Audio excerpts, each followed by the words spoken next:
welcome back to the very last session in our Stern Faculty Insights on COVID-19 series for the summer, the last session for the summer. Today we have a terrific lineup. We have two people from our accounting and our management communications department taking different perspectives on communicating during a crisis. We have Mary Billings from accounting and Irv Schenkler from our management communications group.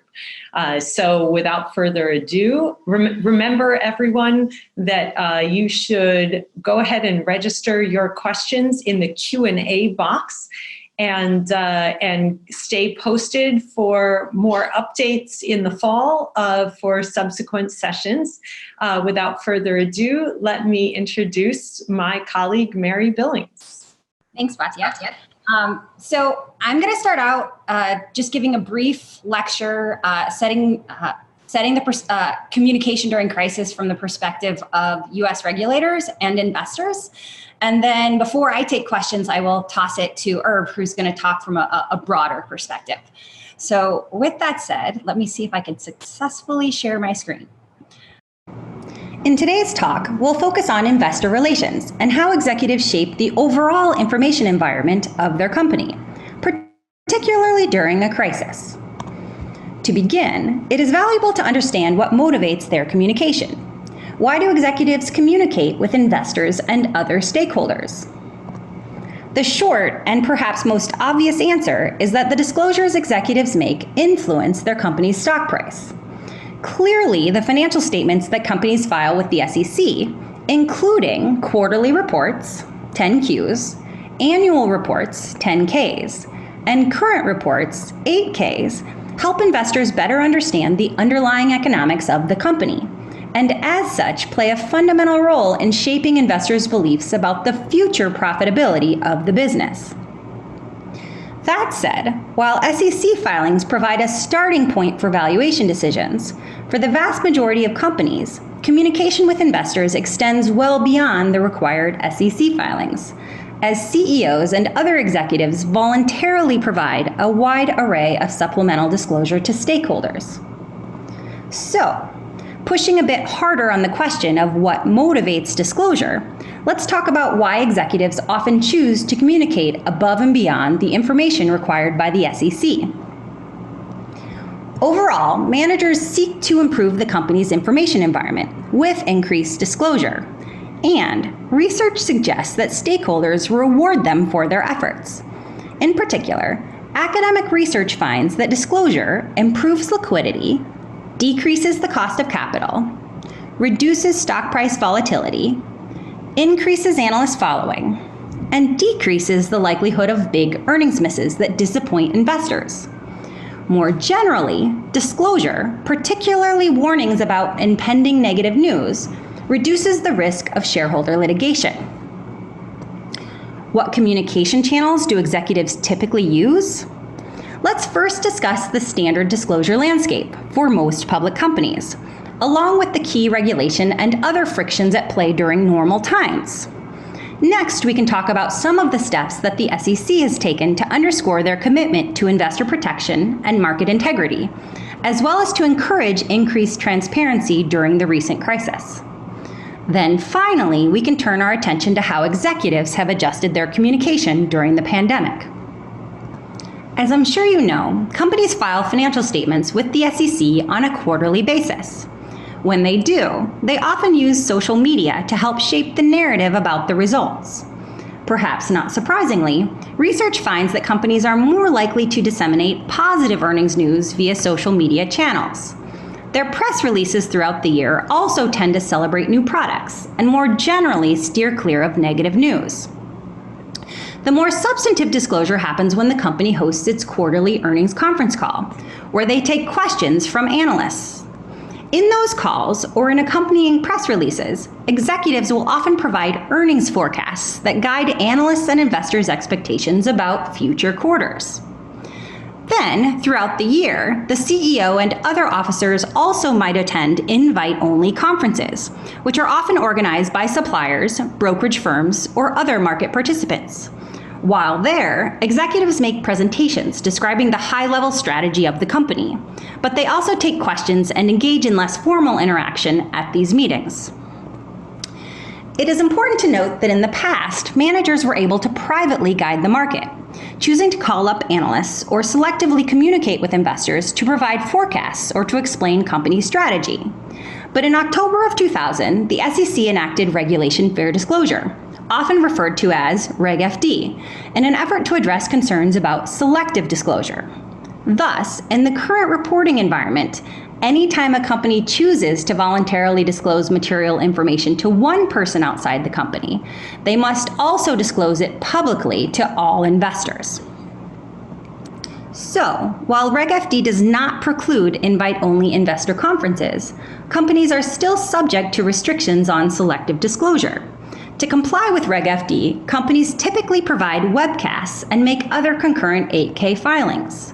Yet, attendees potentially gain more information than those who remotely listen to webcasts, as in-person attendance affords access to executives and other participants, which allows them to assess visual and verbal cues, to judge other participants' reactions to the discussion, and to continue conversations outside of the formal presentation. In COVID times, the shift to virtual investor conferences largely removes the potential for private communication channels, even if beer consumption holds steady. It is also important to note that a company's forward-looking statements, both written and oral, for example, earnings forecasts, enjoy safe harbor protection from legal liability, so long as they are identified as such and meaningful cautionary language accompanies them. In the context of this rich disclosure landscape, the SEC has issued a number of public statements throughout the crisis, with the aim of assuring the integrity of the market during the growing pandemic and encouraging companies to recognize the importance of disclosure in helping investors and other stakeholders navigate uncertainty.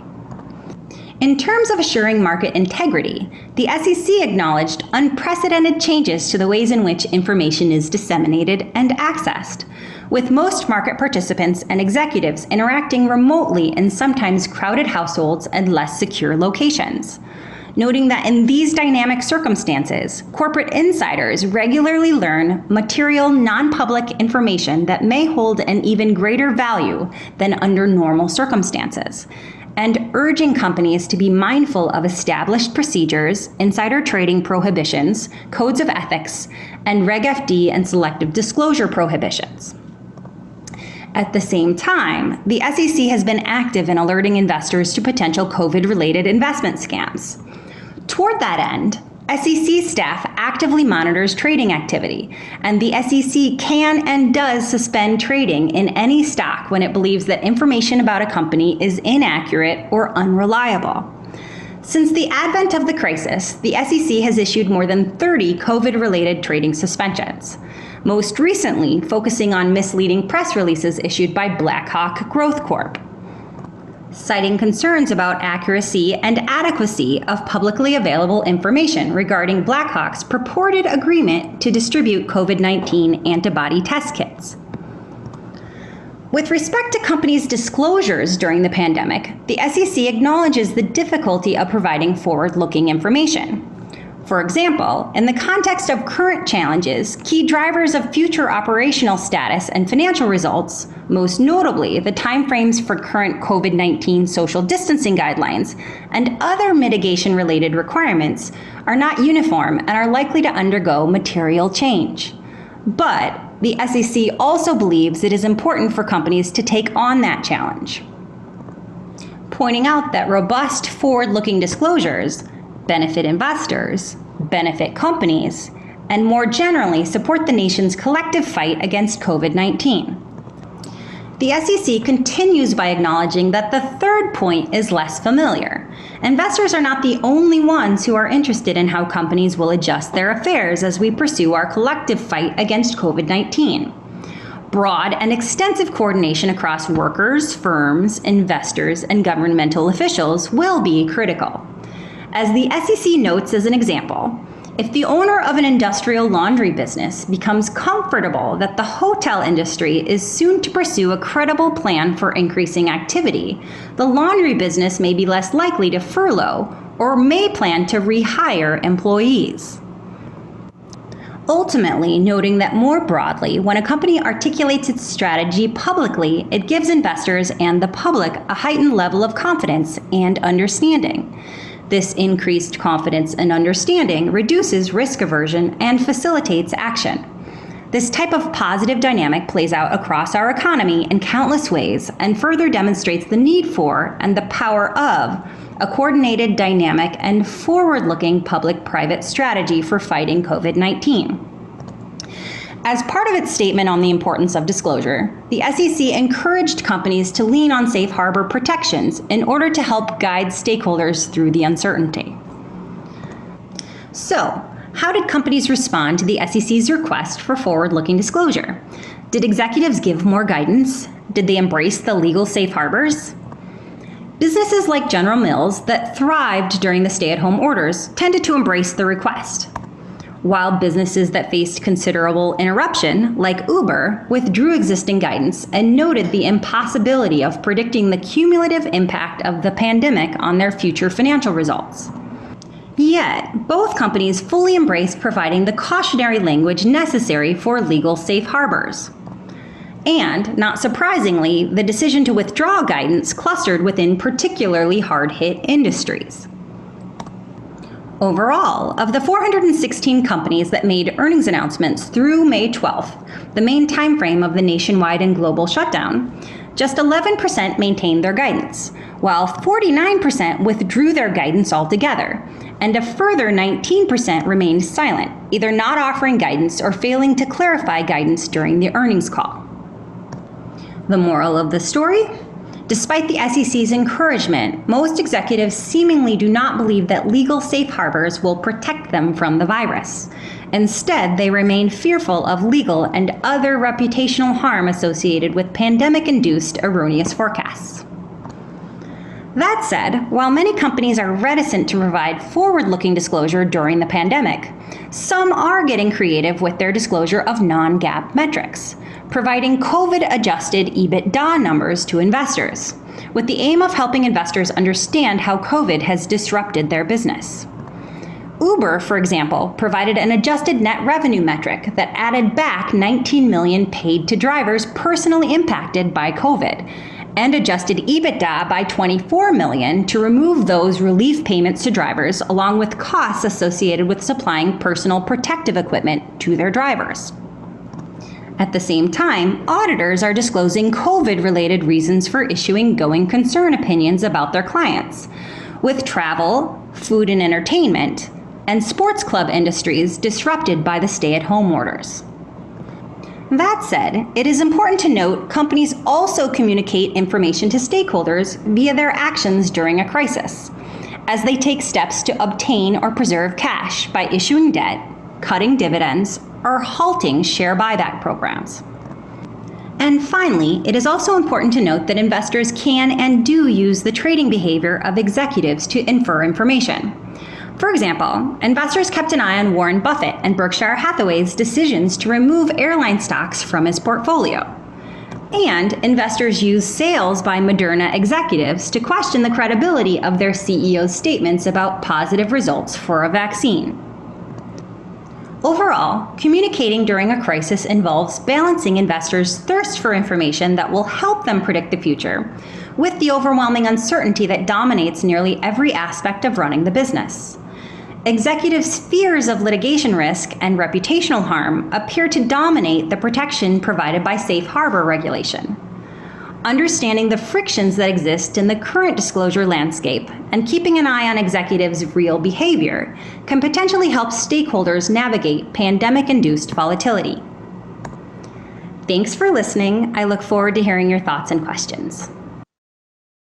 All right, so before we move on to your questions, I will toss the presentation screen to my colleague Irv, who's going to talk from a broader perspective beyond just investors and regulators.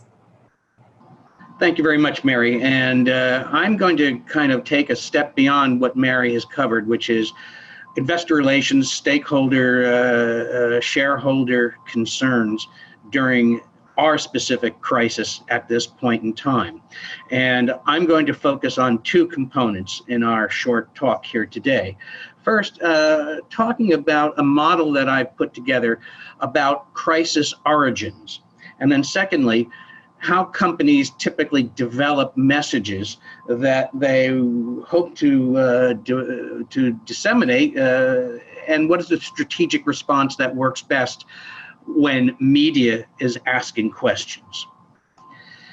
For many years, I was a visiting professor at the University of Lugano in Switzerland and worked with executives from France, Switzerland, Italy, and Germany as they work towards a master's degree in executive program in corporate communication. And what I kind of realized is that the notion of how to define a crisis was very unclear to them. And these were operating heads of corporate communication in major organizations. And from that experience, I sort of boiled down three components that need, in my opinion, to be present in certain degrees for a crisis as opposed to a problem to be manifested. And you can see what these three are. And the clear component, number one, is severely affect workflow and distract senior management, and financial well-being, and finally, the reputational aspect. Does it hurt the organization's image and reputation? And I further kind of broke down what, to my mind, were the three major categories of crises. The first being operational, something that goes on within the organization. The second, reputational, having to do with image, responsibility, reaction to stakeholder concerns. And the third, which is where we are right now today with COVID, systemic crises. One head of corporate communications many years ago told me that if the media is not aware of a problem, then you don't have a crisis. That's no longer the case, because anybody with a cell phone has become a media person and a media distribution center. So operational crises very often become reputational ones. And what I finally kind of took a few steps to sort of clear away the brush and find out what is it that really kind of germinates. What is the central focus where a crisis seems to crystallize? And I did this to sort of provide some insight to these heads of corporate communications that they are frequently dispersing their response to crises in an untethered manner without real focus on what's behind it, who needs to be communicated with, what are the responses that need to be crafted. And I sort of came up with these four different nodules, you might say, or touch points. And I'd like to go through each very quickly with you. The first is crisis that derive from public opinion. And here are three examples on the left. Nike, with the product boycott that went on for more than a decade. Gap, H&M, and other clothing companies, manufacturers, in the problems discovered in as a result of the Rana Plaza collapse. And Uber in 2017, when the CEO found himself in the glare of media scrutiny, that the entire company kind of began to crumble in the eyes of very important stakeholders.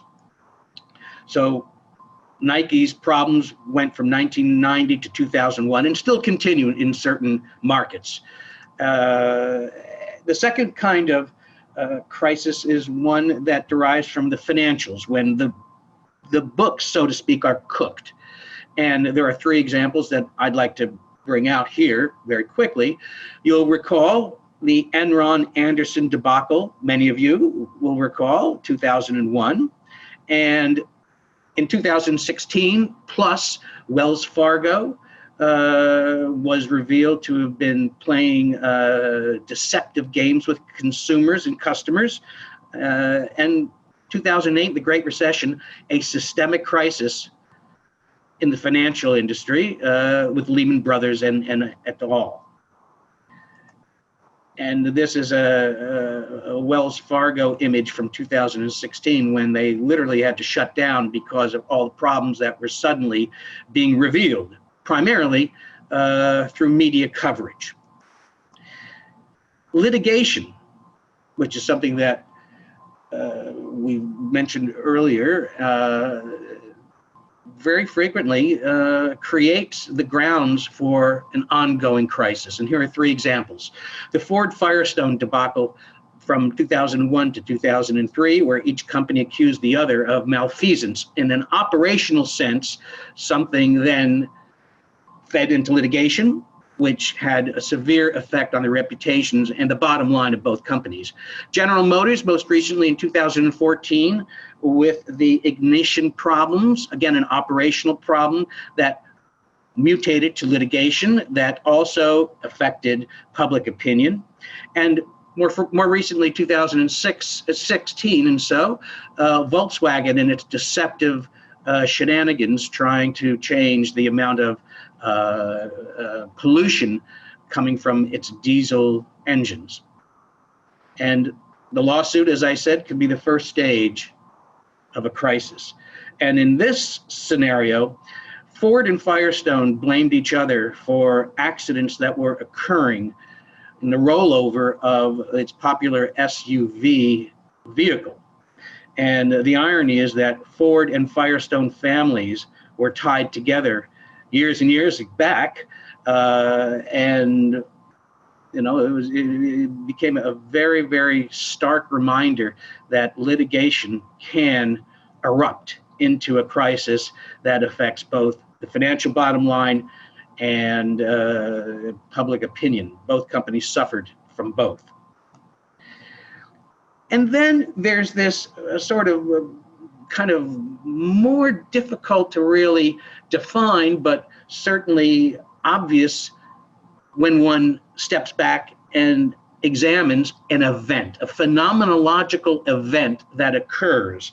Yes, it will always have an underlying causation, but it manifests itself in an event that is felt, an event that transpires and occurs. And I've put three examples going back from a long time back, more than 40 years ago, the 3 Mile Island, Pennsylvania near meltdown of the atomic reactor.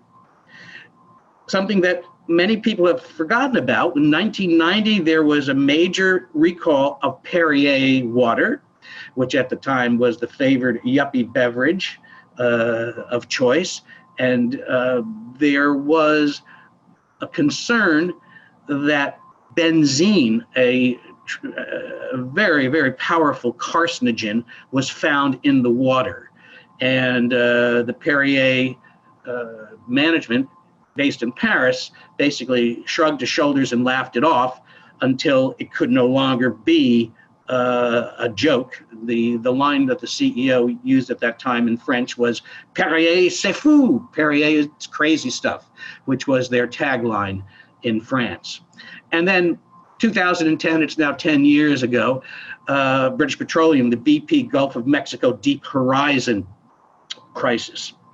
These were events, and they brought out the need to communicate with a range of stakeholders concerning this.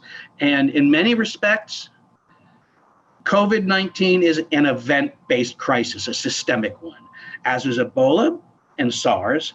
And the complication for a company is that there are so many relevant kinds of stakeholders involved that understanding how to parcel communication, how to prioritize, how to focus is extremely difficult. And just with COVID, as Mary was showing us, that investors need to know, investors need to understand. Along with that, if a company's operational aspects do not take into account, for example, worker safety, well, then that mitigates to, or not mitigates, but that mutates to both litigation and affects public opinion and makes it only worse for the financials.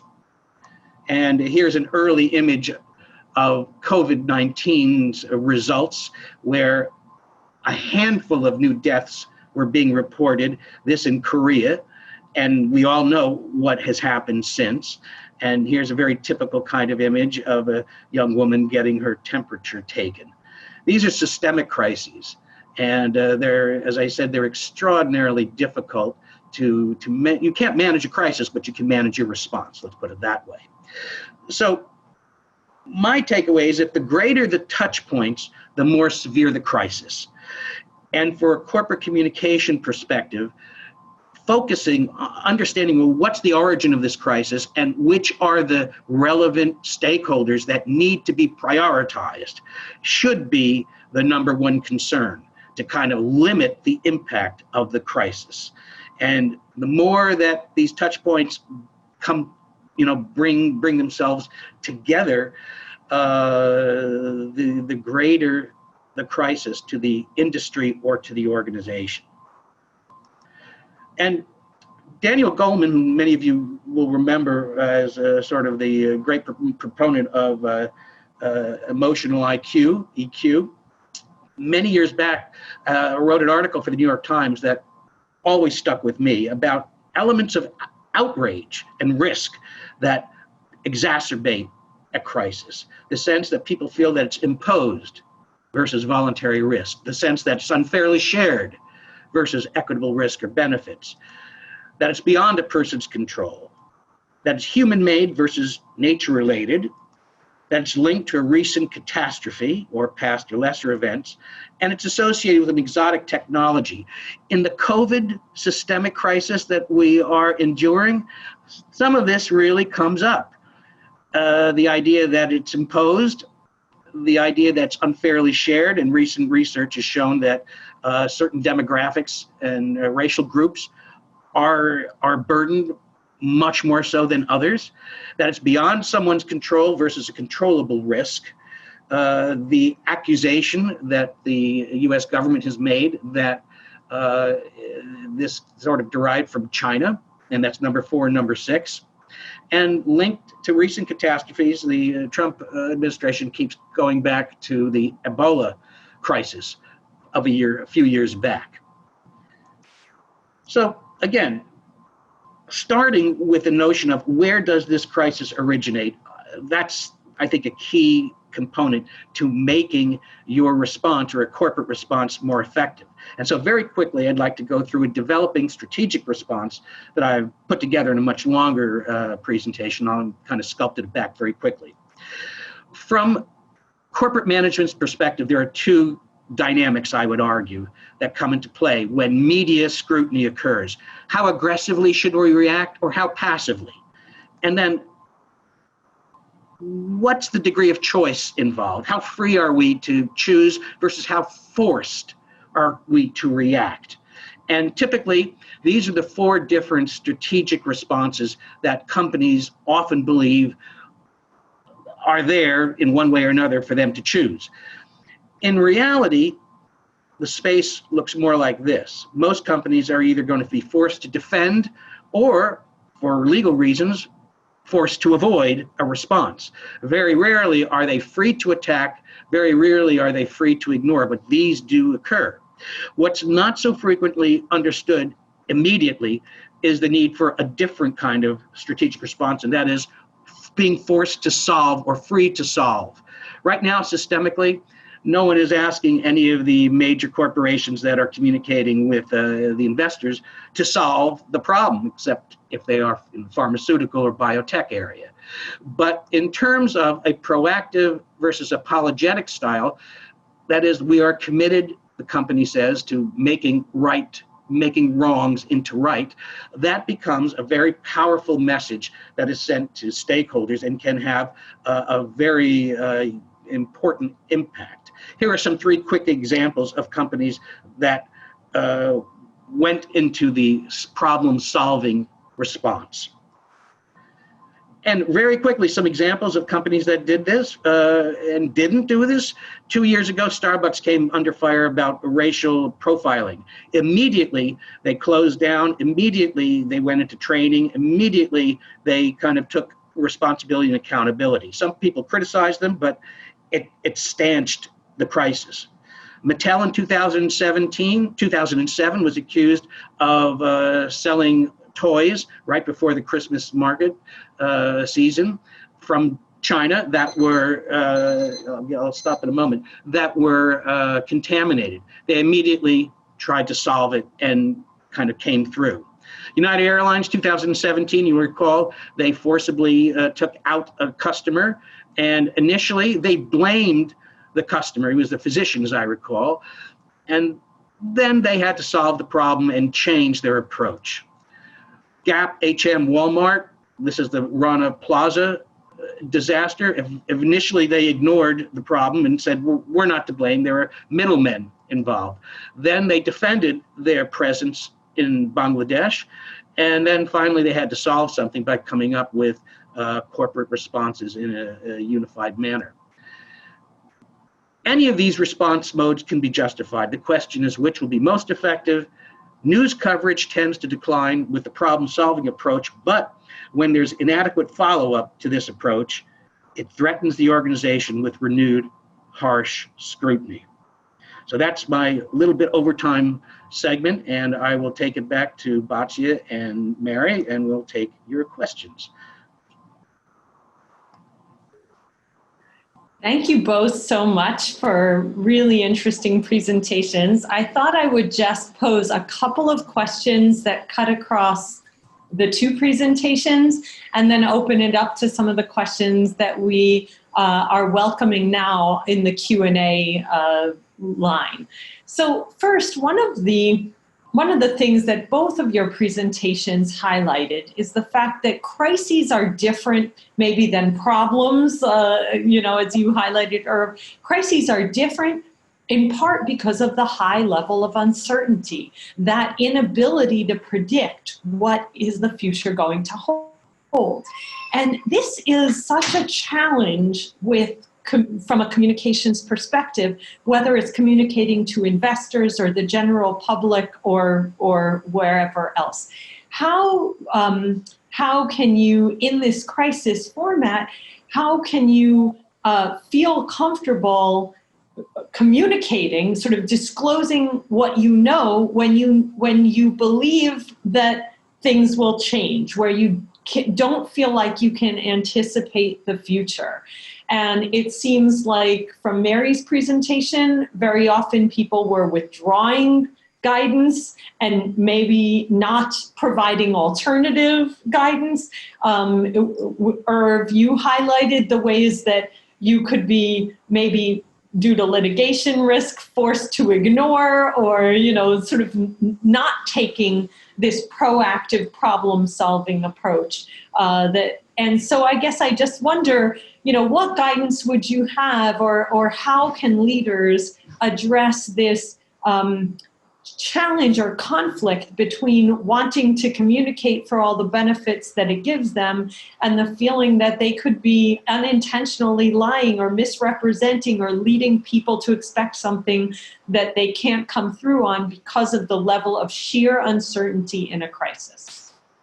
One thing that was left out of my segment because we didn't have time was the notion of issues that can affect an industry, issues that grow, germinate, that are stakeholder driven, that will frequently erupt into a crisis. I really disagree with the idea that crises can't be predicted. A lot of them, maybe not so much, but a lot of them, yes, and a lot of them can be followed. A lot of them, the issue development and integrating the company's response about an issue as it grows, communicating to stakeholders who are being affected, is a really important means to mitigate the eventual impact of what could turn into a crisis.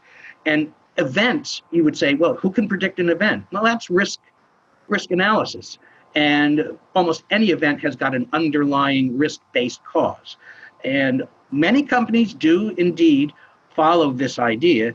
FedEx, for example, some years back started with quarterly meetings of people at the management, the MD, managing director, and bottom line, the C-suite area to sort of sift through and determine out of 100 possible issues that could affect us, which ones are hot, which ones are simmering, which ones are cold, and what should response be. So there are companies that actually have been, following this sort of approach, and they're not trying to predict the future, but they are communicating with stakeholder groups that are concerned, and they indicate what they're trying to do at this point in time. And then when it really hits the fan, lots of companies just realize, if they do a good job, to just anchor down, here's what we know, here's what we need to know, here is what we hope to do. And if you break it down in that way, media is usually satisfied as long as you follow through. And stakeholders also, feel a little bit more secure in that the company is being accountable.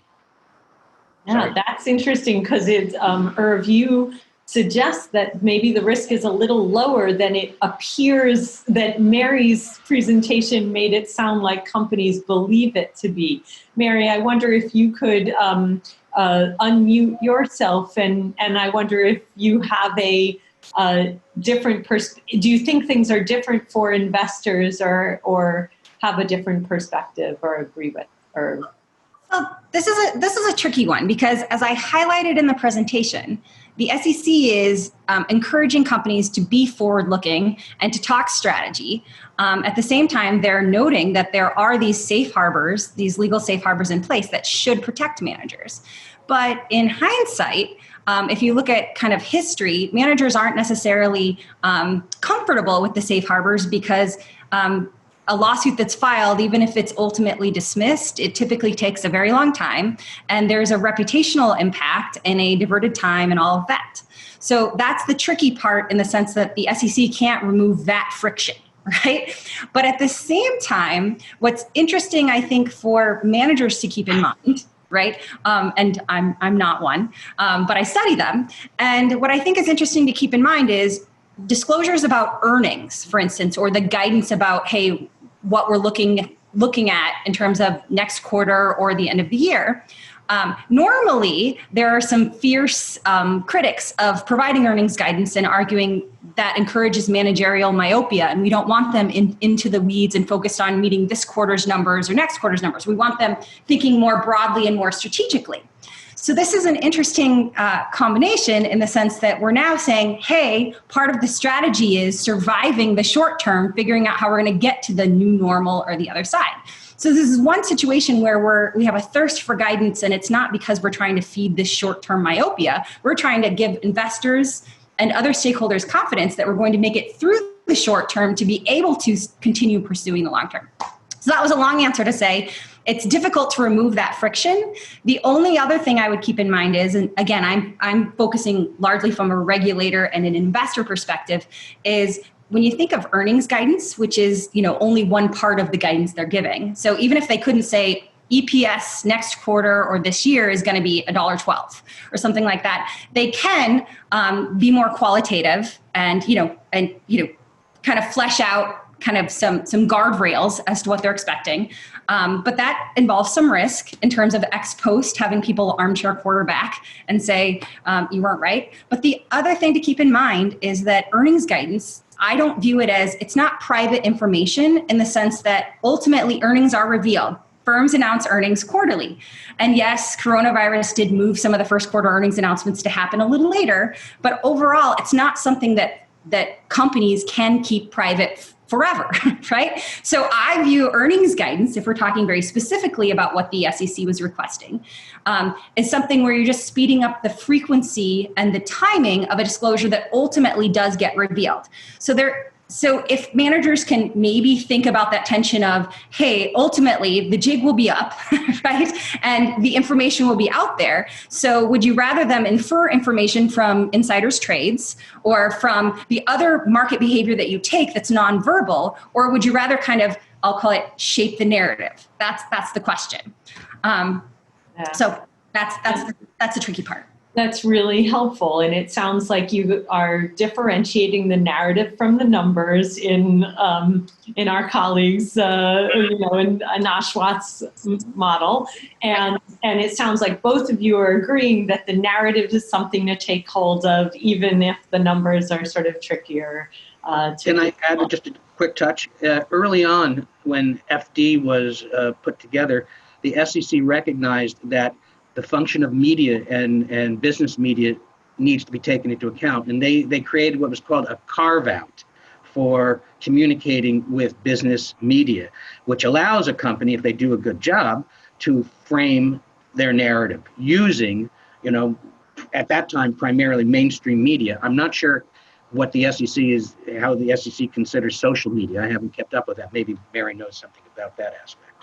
So actually, the second question that I have that cuts across both of your presentations is relevant to what you just brought up, Irv, and that is the role of evolving technology in both creating the pressure on communication and creating mechanisms for communication, crisis communication, to be disseminated and managed or well or poorly.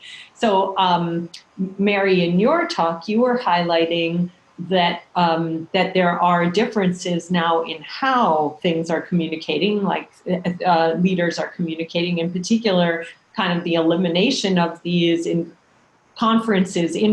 conferences. And so there are a number of technologies that are relatively new that have been evolving over the last decade and a half, with the rise of social media. But then there's, in this crisis, a massive evolution that a whole lot of people have become comfortable with technologies like Zoom that are shifting remote all kinds of communications that would otherwise be happening in person. I just wonder if each of you might have some reflections on how evolutions in technology are altering crisis communication and what you foresee for the future in crisis communication, whether to investors or the media and other stakeholders. That's a tricky one, because if I talk about the current crisis necessitates our full embrace of the technology that has already kind of been slow. I won't say, it seems slow now that we've done the full hardcore pivot, right? So now the reason I say that is because the crisis necessitated a different way of communicating. So part of the crisis is adjusting the communication during the crisis. So it's hard to disentangle the two. The thing that I just haven't quite been able to wrap my mind around here is, setting aside the whole managers are reticent to provide forward-looking information, it also seems that in times of crisis, when there is a bunch of uncertainty and let's say managers are wanting to manage the narrative but not put themselves so formally on the line, I think that how technology has evolved is it's hard to go off record to kind of get a narrative out there. That even, I understand Reg FD has been around for about 20 years, closing right in on that. But I guess what I'm saying is, even in the presence of Reg FD, there's plenty of research to show that there were all of these informal interactions or different ways to kind of, shape the narrative or take the pulse of a given, like, let's say, response, or how you're going to manage that. And so part of what I touched on is, like, even just the conference presentations that are now done over Zoom. Yes, it's more efficient, and maybe it even allows more, I'll call it investor democracy, in terms of who gets to participate. But at the same time, the type of participation or the type of information that you can learn is limited, as we even see, quite frankly, this is the first time I've done a webinar as opposed to teaching my students. Part of teaching is, even if they don't use the chat box or the Q&A box, I can respond to flamboyant facial gestures or that sort of thing. So Zoom has caused us, right, to think of different ways to get those nuances, or to get, I'll call it that on the margin conversation or management, where you're not, let's say, putting yourself on the line for managers said X and did Y and that sort of thing. So I don't know if that was a long winding answer, but I guess what I'm saying is I think we're still kind of figuring out what part of technology helps us embrace and survive the crisis, but also what some of that human interaction and kind of the softer edges of communication is lost by being forced to have literally, all Zoom interaction. So Zoom has become a verb, right? Okay. I'll let Irv pipe in with that one. Well, some companies, and these are usually like, the mega corporations, Nestle, for example, maintain a sort of surveillance group that keeps track of emerging issues, societal-based issues, risk-based issues that these days are easier to sort of filter using AI and these new technologies to determine what's simmering and who's behind it and where are these problems geographically surfacing, to give them a degree of not control, but an opportunity to assess the risk and to integrate their message into this growing issue-based pre-crisis, let's put it that way. That may very well be a useful technique for investor relations as well. I'm not as familiar with what's going on recently with investors. I used to pay a lot of attention to it, but lately more so with the societal stuff. But that's one thing that, the technology is offering some insights that 10 years ago were based upon hunches. And now they've got some data. So that's one change in terms of, coming to terms with emerging issues, let's put it that way. Yeah, so we will probably see continued evolution on this. We have a question here from our colleague Emil Shahada, and it's a question for Mary. Mary, how have analysts reacted to firms that withdrew their guidance? Do they basically acknowledge, yeah, sure, that we know there's a lot of uncertainty and it's legitimate to withdraw that guidance? Or did they push them to kind of provide some greater guidance? And what conclusions do you draw from that? So that's a great question in the sense that I'm going to answer it more broadly, not just analysts, but how the SEC has responded, which is analysts, while they're empathetic and sympathetic to the inability to forecast, they themselves still are tasked with doing exactly that.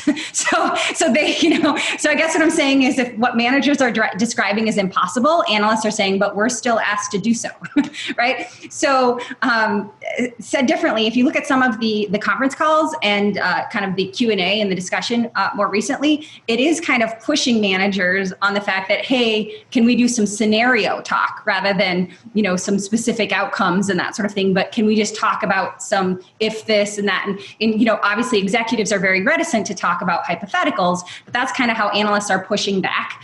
And in terms of regulators, and this is, I was in putting my slides together yesterday for this, I was looking, Uber, withdrew their guidance. And Uber famously, when it was going public, the SEC was very hard on them for what they were choosing to disclose and how they were trying to shape their narrative via, I'll call it non-GAAP performance metrics. So like EBITDA is what I mentioned in there. They have this adjusted revenue number that they do. So Uber has been, I'll call it harassed by the SEC Division of Enforcement throughout their going public and remaining public. And not surprisingly, just in the past few weeks, Uber has received some comments on their recent earnings announcement, not just for they're not required to give guidance, so the SEC is not harassing them for that, but for the whole increased focus on adjusted numbers and non-GAAP numbers and kind of their creative way of adding back payments to drivers and things and the PPE equipment and that sort of thing. So basically harassing Uber for controlling the past narrative and making that more prominent than the gap numbers and that sort of thing. So I know that the SEC cannot regulate and say you're mandated to give, or thus far has never, forward-looking guidance, but they can, I guess, harass. That's not actually a proper term. They can issue comment letters and encourage companies to rein in their adjusted and kind of their, I'll call it, narrative shaping behavior. Thank you. The next question is from Maria Patterson for Irv, and this is a question about whether your model applies to nonprofits like universities and educational institutions that have certainly been caught in this crisis and are struggling to get their communications out. And I guess I wonder whether you might speculate on whether there's any adjustments to your model needed or any recommendations that you would have for nonprofits communicating, especially for educational institutions like ours communicating in a crisis like this. Well, my focus, since we are here at Stern and we are not at Wagner, is on the for-profit segment, which also has some relevance to government and to governmental policies and communicating, positions. I do think for nonprofits, one would have to really step back and revise and sort of look to examples of where nonprofits have, tried to, what their objectives are and what they're trying to do. A few years back, there were a number of crises involving nonprofits where the CEO of what is the major, it's escaped me, one of the major nonprofit groups that solicit funds and distributes them. NYU always has it. What's that thing called? I forgot. But yeah. You know what I mean? But anyway, the CEO was caught with his hands in the tiller and was living it up on all of the money that was not being used correctly. And they had to do, in their explanation, it's United Way. United Way. They had to do something similar to, what my choices were or what my messaging was about. But again, that was a crisis. Now, what's bedeviling nonprofits here, educational, it's a systemic, this is a systemic crisis that's, nobody's at fault, nobody's at blame. And that changes, it seems to me, how, the organization needs to analyze and then distribute. But they still have to figure out who are our stakeholders, who do we need to communicate with, who do we need to influence. And, right now the federal government is the primary, focus of influence, it seems to me, in trying to get something, accumulated and to some sort of response. Just today in the news, you're probably all familiar with what the federal government is now saying, that international students have to go back home if they are here and will have remote education, which is a very peculiar formulation. Now, the universities are going to have to band together with some business folks, it seems to me, to kind of come up with counter arguments. But it's also, it's an example of something that they should really have been aware that could be generated, given the way the federal government thinks about immigration and thinks about others. So it's not a great answer for Maria, but it's a good point for her to raise, that it's really worth stepping back and assessing a different calibration. Yeah. So we've got a couple of questions that actually I think apply to both of you, and they come from Susan Stellick and Jeffrey Sharlach. And the questions are basically what's kind of in common is are there companies that are doing this right? Is it possible that this crisis could actually be an opportunity, and that there are companies that can actually improve their reputations by how they manage communication during this crisis? And if so, Do you have any examples? Can you think of any companies that are doing it well? My short answer to that is, as my students know, it's so much more fun and entertaining to study the horrible warnings as opposed to the good examples. So with that said, slideshows are generally made on that. But the more fair answer to that, I think broadly, I would say, is I'm not viewing this as a situation where one company is right and another company is wrong. It's a continuum. So it's not a problem that has one answer and one clear solution. It's a cloud of uncertainty, and it's kind of I'm going to use yet another bad metaphor or analogy, which is everybody's in the same storm, but not everybody's in the same boat, right? So keeping in mind navigating the storm, it's going to need to vary necessarily across firms, across time. But the way to think about it is, even if companies get it wrong in one moment, that doesn't forever cast them as in the wrong boat. So I think in terms of communication, one of the key things I've learned in life is, if you speak from a genuine sincerity and an effort to figure out how to get to the right. So I think there are some companies out there, I'm reticent, here I can't come up with a specific one because I'll be proven incorrect. But nonetheless, I would just say, what do we expect from CEOs in their conference calls? They don't need to give me a point estimate of what EPS is going to be next quarter, but making an honest effort to help acknowledge where you don't know something and own up to something that you definitely know already, and that sort of thing. So just a willingness to, own situations more fully, and, sincerity. But then I'll pass it off to Irv. So, Irv? When companies take on that problem-solving approach, that gives them a space to occupy as not necessarily the good guy or the good woman, but at least accountable and responsible. And there are more than a few companies that have done that. And as one corporate communication person told me, the crisis you never heard about is the best crisis.